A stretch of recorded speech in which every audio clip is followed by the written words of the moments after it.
Seguindo aqui então, já vou explicar uma coisa no início, porque tem alguns alunos que vêm de teoria, né, de faculdade, que vai perguntar isso. Em todos os sistemas perguntam, mas e aí, cadê o modelo relacional dessas tabelas? Nós vamos montar um modelo relacional de tabelas. Para quem não entende, o modelo relacional do banco de dados é todo o desenho prévio desse banco de dados. Mas isso é uma coisa assim que vocês nunca vão utilizar na prática. Por quê?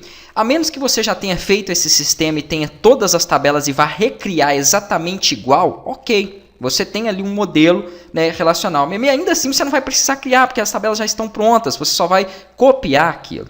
Isso na necessidade de um sistema é algo que não compensa você perder tempo. Por quê? Como eu dei exemplo aqui das tabelas, né, membros, pastores e etc.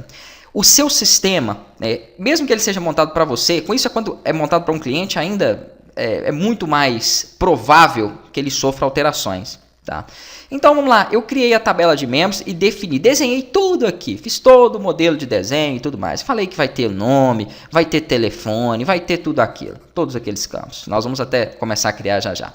Mas no meio do sistema, no decorrer, quando eu comecei a fazer, eu vi, poxa, aqui eu preciso de ter um outro telefone, além de ter o telefone celular dele, também é interessante ter um telefone fixo. Pronto, eu já tenho que modificar aquilo.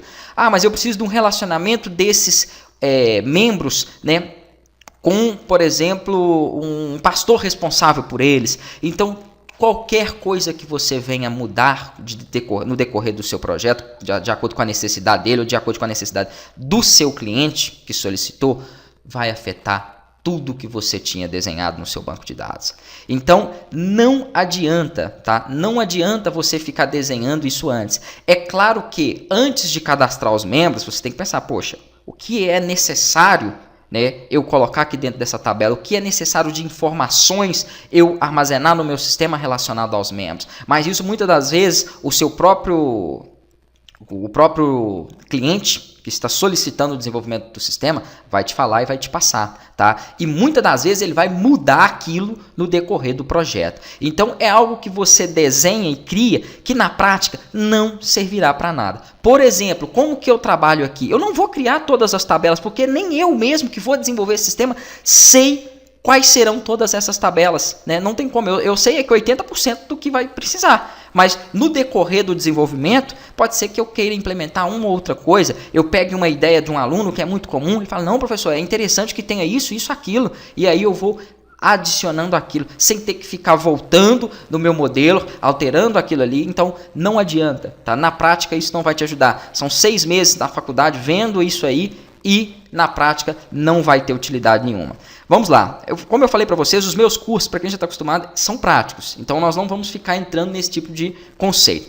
A primeira coisa que eu vi de necessidade, porque eu não entendo 100% de uma hierarquia do que tem dentro de uma igreja. Tá? Eu vou fazer aqui, por exemplo, acredito que com base numa igreja evangélica, mas isso vai servir para qualquer outro tipo de igreja e para qualquer outro tipo de sistema. Porque quando eu criar uma tabela para cadastrar membros, talvez você precise cadastrar pessoas para um outro tipo de sistema. Então você segue a mesma lógica, mas vai mudando a nomenclatura. Cuidado com essa questão da nomenclatura, que depois na hora de lançar dados, nós vamos precisar do nome, tá? Mas aí eu vou falar direitinho.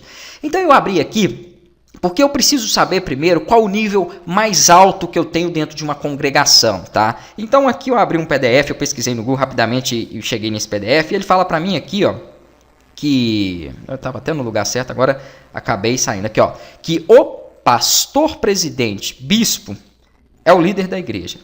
Então eu vou criar uma tabela ou chamada pastores presidentes ou chamada bispos, tá? Para primeiramente começar cadastrando esses membros principais. Talvez, eu não sei se tem um só, deve ser, né? 2 ou 3, não sei. Mas ele vai ser o super administrador do nosso sistema. Por quê? Olha para você ver, as primeiras ideias que eu tive na cabeça foram logo essas 3 tabelas. Mas não, eu preciso ter uma tabela do super administrador, que vai ser esse bispo, porque esse bispo ele vai ter outras filiais, outras igrejas relacionadas a ele. E cada uma dessas igrejas vai ter a necessidade, ou pode ter a necessidade de ter uma tabela diferente. Ou poderia ser um campo dentro de uma tabela. Então, assim, tudo isso pode mudar o tempo todo, tá? Então, não vou trabalhar com modelo relacional, não trabalho com modelo relacional justamente por isso.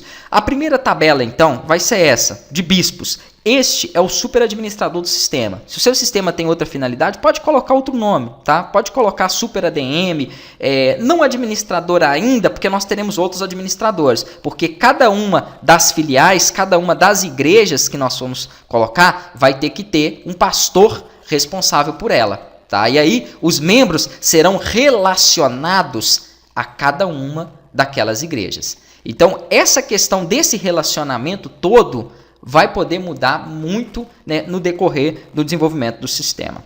Beleza? Aqui então nós temos o nome da tabela e aqui nós temos o número de colunas. Na próxima aula eu volto falando sobre essas colunas.